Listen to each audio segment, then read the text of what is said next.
जय हिंद दोस्तों, कैसे आप सभी लोग। और फिर हम एक नया पेपर लेके आए हैं जिसका नाम है हिंदी पेपर। ठीक है, ये गोवा बोर्ड से लिया गया है। इसके पहले जो हमने सोशल साइंस का पेपर बनाया हुआ था, हमने आपको बताया था कि किस तरीके से क्वेश्चन आए थे, और कम से कम उसमें 20 से 22 क्वेश्चन उसमें आए थे जो कि हमने पेपर में बताया हुआ था। जो हमने कल सुबह लाइव क्लास ली थी उसमें भी बहुत सारे क्वेश्चन पेपर में आए हुए थे। तो आज हम एक बार फिर, क्योंकि बच्चों के बहुत सारे कमेंट आए थे कि सर एक बार अगर आप हिंदी का पेपर आप बताएंगे तो काफ़ी अच्छा रहेगा बच्चों के लिए। सो अभी हमने स्टार्टिंग किया हुआ है हिंदी का पेपर, और पेपर कोड भी आपको सेम टू सेम यही मिलने वाला है गोवा बोर्ड एग्जाम में। ठीक है, पेपर कोड भी सही रहेगा 1004।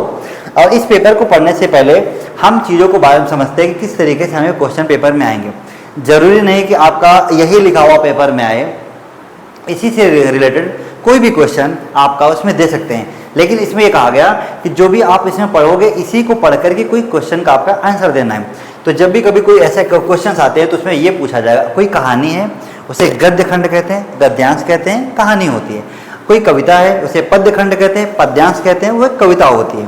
तो कहानी में लेखक होते हैं या लेखिका होती है, और पोयम में यानी कि अगर हम पद्य की बात करें, कविता की बात करें तो उसमें होते हैं हमारे कवि या कवयित्री। ठीक है, अब वन बाय वन करके हम चीज़ों को समझते हैं। हम पूरा पेपर नहीं बनाएंगे, हम प्रयास करेंगे पहले उसको 2-3 पार्ट में डिवाइड करेंगे ताकि आप अच्छे से समझ सको। ठीक है, और फिर कल हम फिर चालू करें। ये मैं पेपर आपको समझा रहा हूँ। दूसरा पेपर, एक नया पेपर फिर लेकर के आएंगे हम आपके लिए, जो कि हमारा सुबह फिर टाइम रहेगा 6 AM to 7:30 AM। ओके, और वो भी हमारी ऑनलाइन क्लास होगी। ठीक है, ऑनलाइन क्लास, समझा क्या? वो भी यूट्यूब चैनल पे।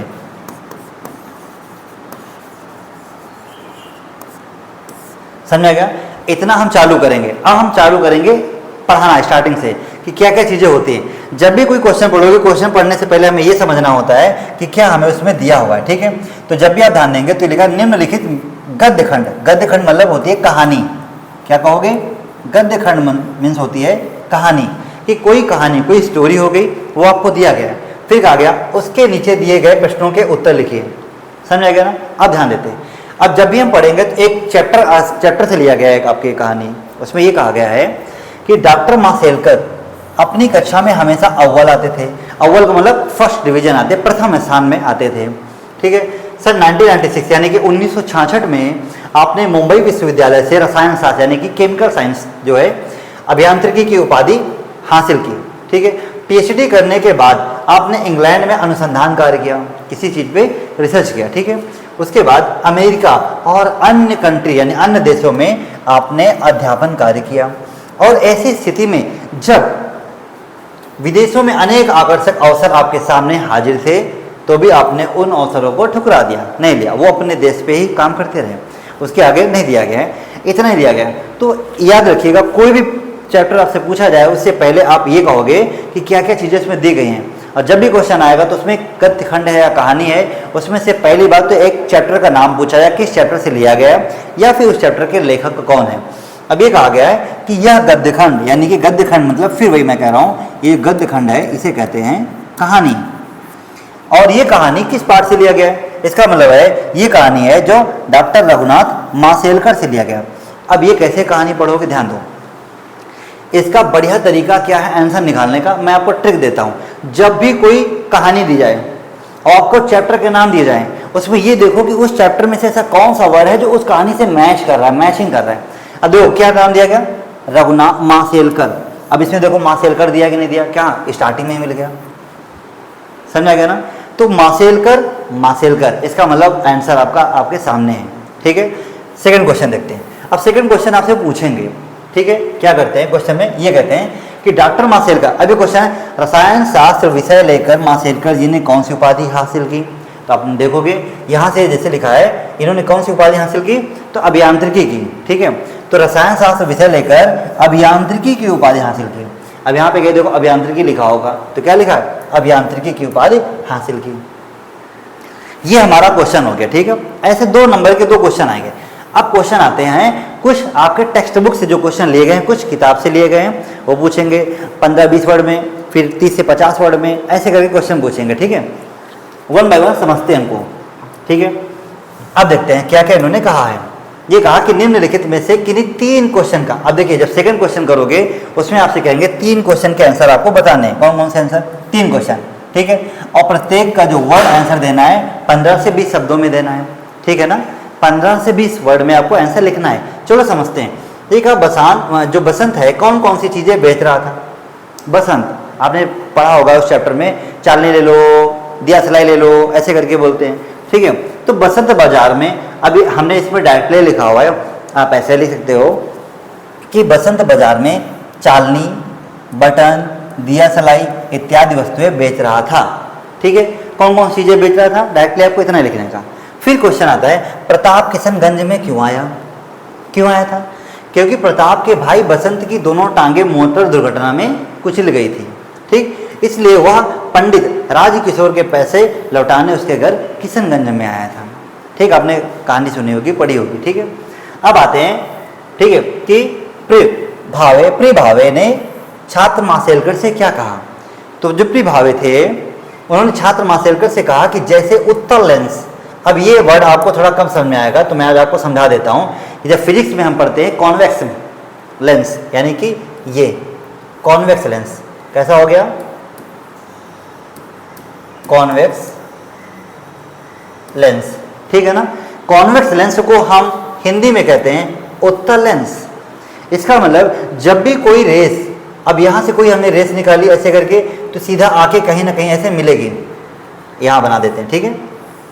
तो जब भी कोई रेस ऐसे आएगी यहां से, तो ये क्या करेगी? यहां पे आके ऐसे जाएगी, फिर यहां से आकर अब ऐसे करोगे, ठीक है, ये ऐसे जाएगी। तो इसका मतलब ये कह रहे हैं कि कोई भी रेस अगर आ रही है, ठीक है, तो उत्तल लेंस यानी कि यहाँ पे कोई एक पॉइंट बनेगा, समझ आ गया ना। जैसे आप उसे पढ़ते हो, ये तो मैं फिजिक्स नहीं पढ़ा रहा हूँ, हिंदी पढ़ा रहा हूँ। हिंदी को समझाने के लिए कहा गया जब बहुत सारी चीजें एक जगह पे आके इकट्ठा हो जाती हैं, उसी लिए कहा गया उत्तल लेंस। सूर्य से की किरणें एक स्थान पर केंद्रित होती है। मान लीजिए सपोज दैट यहाँ पे दिया है सन, ठीक है,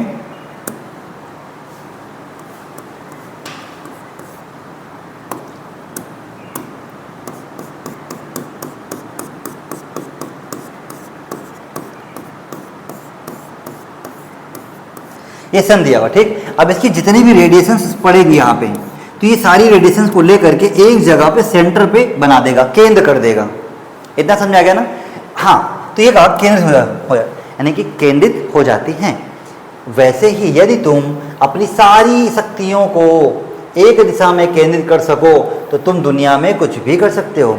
इसीलिए कहा गया कि आपके माइंड में बहुत सारी चीज़ें आती हैं, लेकिन उन सारी चीज़ों को एक जगह पे अगर ला के कंसंट्रेट करोगे तो आप लाइफ में जो भी बनना चाहते हो बन सकते हो, ठीक है। फिर क्वेश्चन कहा गया नारद ने भोलाराम की पत्नी को पेंशन के संबंध में किस प्रकार आश्वासित किया? भोलाराम का जीव चैप्टर से लिया गया है, और ये कहते हैं कि नारद ने भोलाराम की पत्नी से ये कहा कि यहाँ उनका कोई मत नहीं है, ठीक है, कोई मत नहीं यहाँ पे, और साहबों की बातों पर तो कोई विश्वास भी नहीं करता है, ठीक है। फिर भी वह उसकी पेंशन दिलवाने की कोशिश करेंगे, क्योंकि वो रिटायर्ड हो गए थे, वो अपने पेंशन लेने गए थे। और पेंशन लेने की, आपको पता है जब गवर्नमेंट किसी भी कार्यालय में जाते हो, किसी भी ऑफिस में जाते हो, वहाँ पे लोग आपको चक्कर लगवाते हैं, रूम नंबर उसमें चले जाओ 15 नंबर पे, रूम नंबर 25 नंबर पे चले जाओ, वो कहते हैं 37 पे चले जाओ, और तुम चक्कर लगाते लगाते ज़िंदगी भर के लिए चक्कर लगाते चले जाते हो।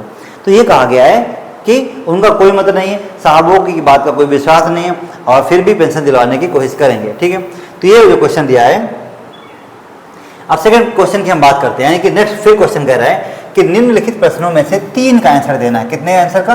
3 क्वेश्चन के आपको आंसर लिखने हैं, ठीक है। अब उसको समझते हैं, ठीक है, और वो भी वर्ड जो होना चाहिए 40 to 50 वर्ड में, यानी कि थोड़े से बड़े क्वेश्चन होंगे, ठीक है। अब समझते हैं चीज़ों को। जल क्रीड़ा के समय कौन कौन सी सावधानियां बरतनी चाहिए? ये हमारा आ गया गोवा एक पर्यटन स्थल, ठीक है। समझते हैं। अब ये कहा गया जल क्रीड़ा के समय कई सावधानियां बरतना बहुत आवश्यक है, ठीक है। यानी कि जब भी आप कभी भी जल में स्नान करने जाते हैं, नहाने जाते हैं किसी भी जगह पे, तो पहली बात आपको वहाँ पे अल्कोहल पी के नहीं जाने का, यानी धूम्रपान निषेध है, करना ही नहीं है, ठीक है। सर्वप्रथम मद्यपान, ठीक है, करके प्रपात में, प्रपात का मतलब होता है झरना, झरना,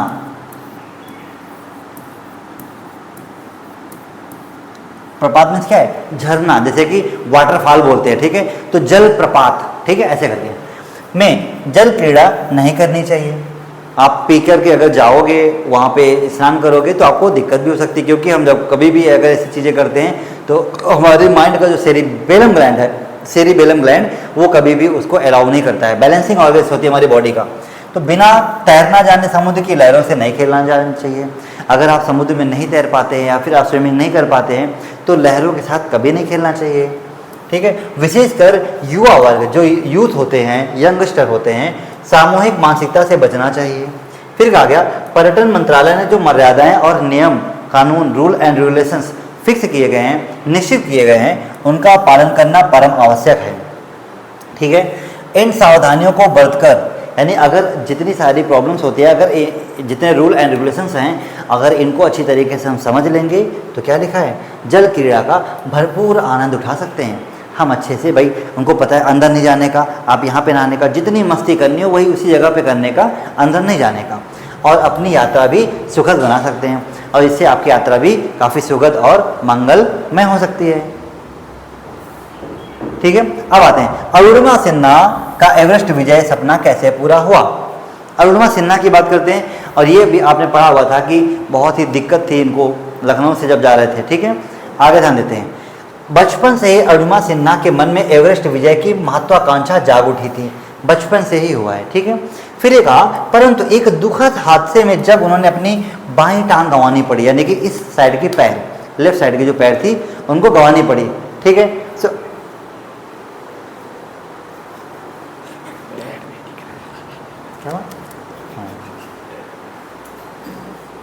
ठीक है, हाँ समझ आ गया ना। तो इसका मतलब ये हुआ कि अगर हम बात करते हैं किसकी, अरुणिमा सिन्हा की, तो अरुणिमा सिन्हा जो थे, यानी कि हाँ अरुणिमा सिन्हा जो थी, इनके लिए लाइफ में बहुत ही दुखद घटना हुई कि इनका जो बायां पैर था, साइड का पैर था, वो पूरा टूट गया था। किससे, ट्रेन में कट गया था, ओके।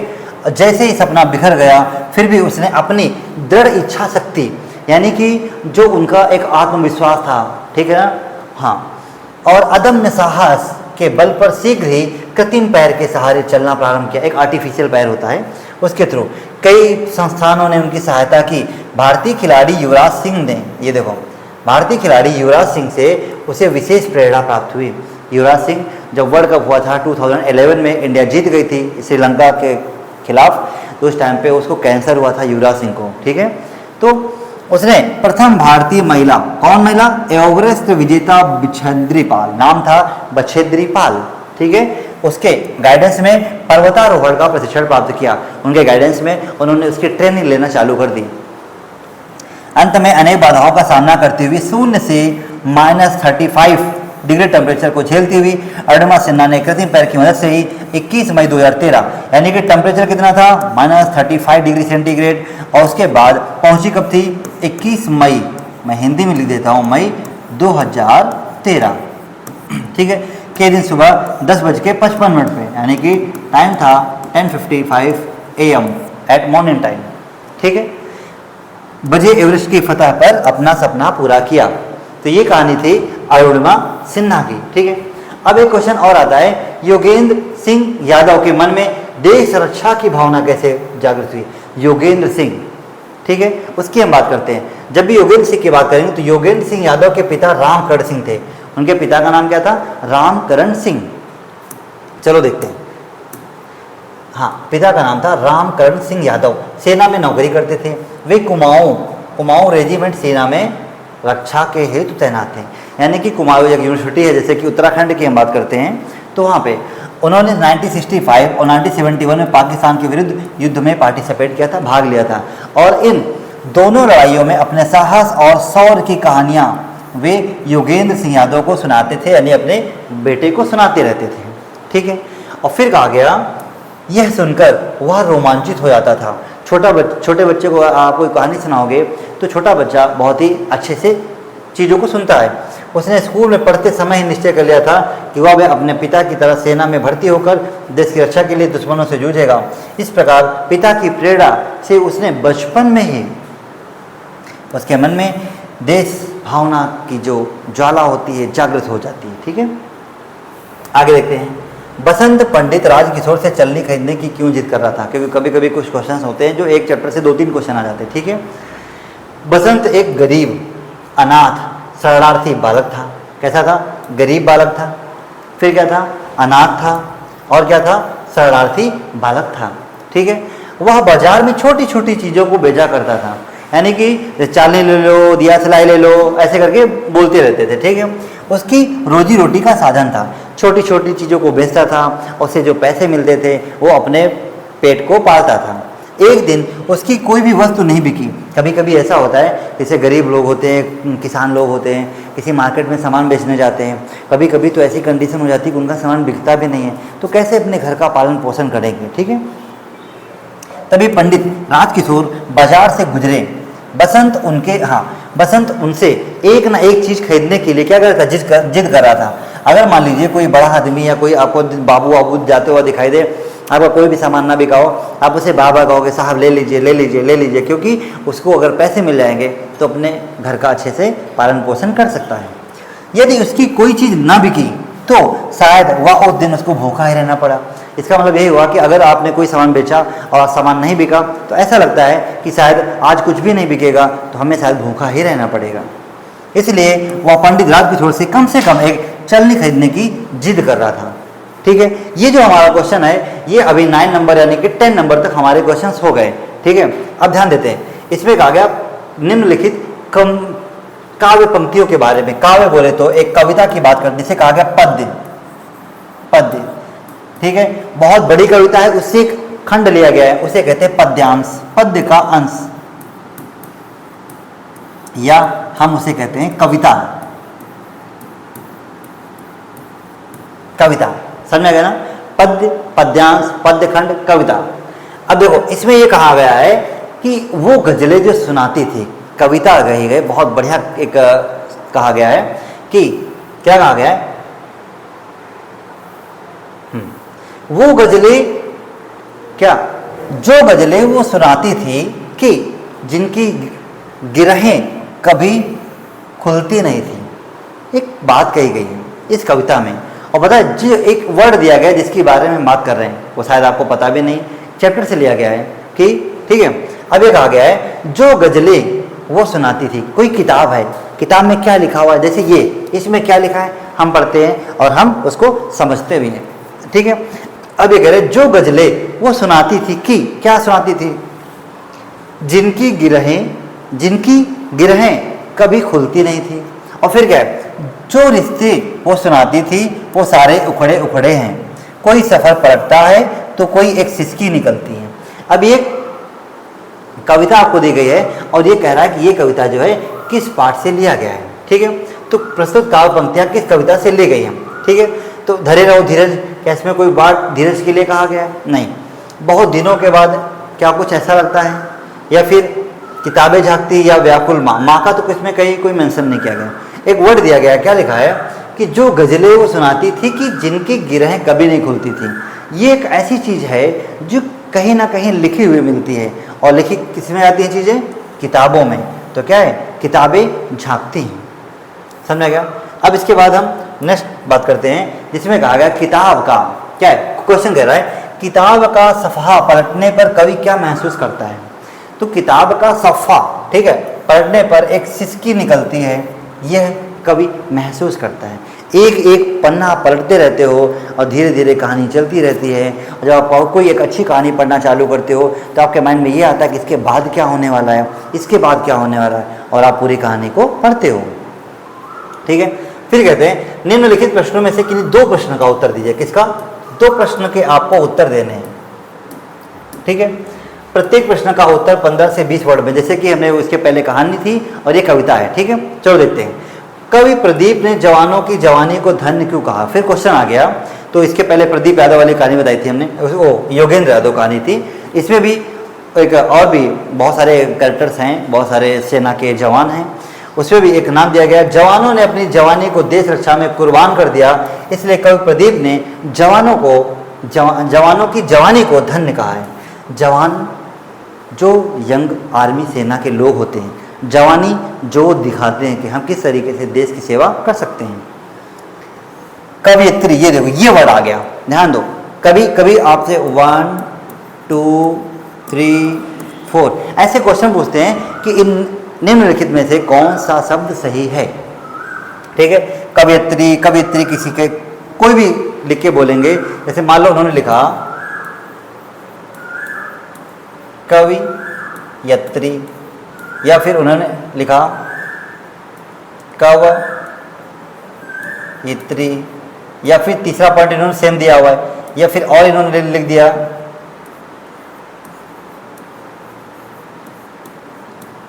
कवयित्री, ऐसे करके लिखेंगे और आपको लगता है कि यार इसमें सारे के सारे सही हैं।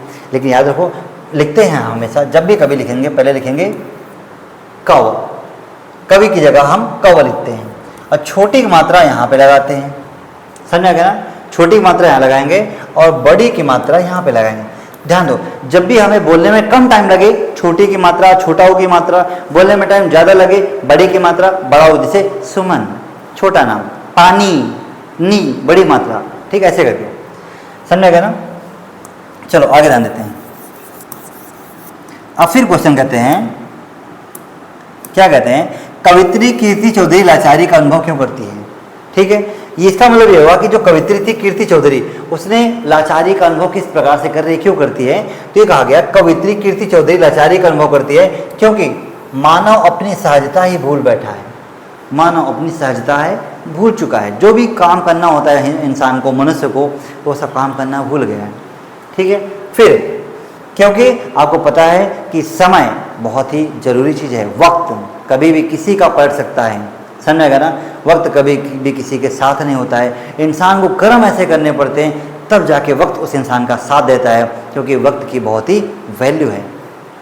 कभी धीरज और साहस न छोड़ने को क्यों कहता? धीरज जैसे कि धैर्य, साहस वीरता, वीर पुरुष।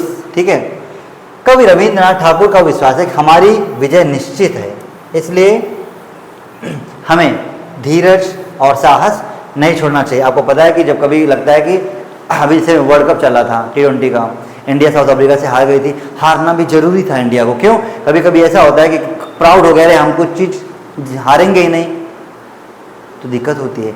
कभी हारना भी जरूरी, कभी गिरना भी जरूरी। जब गिरोगे तभी तो खड़े होगे, जब खड़े होगे तभी चलोगे, और जब चलना सीखोगे तो दौड़ना भी सीख जाओगे।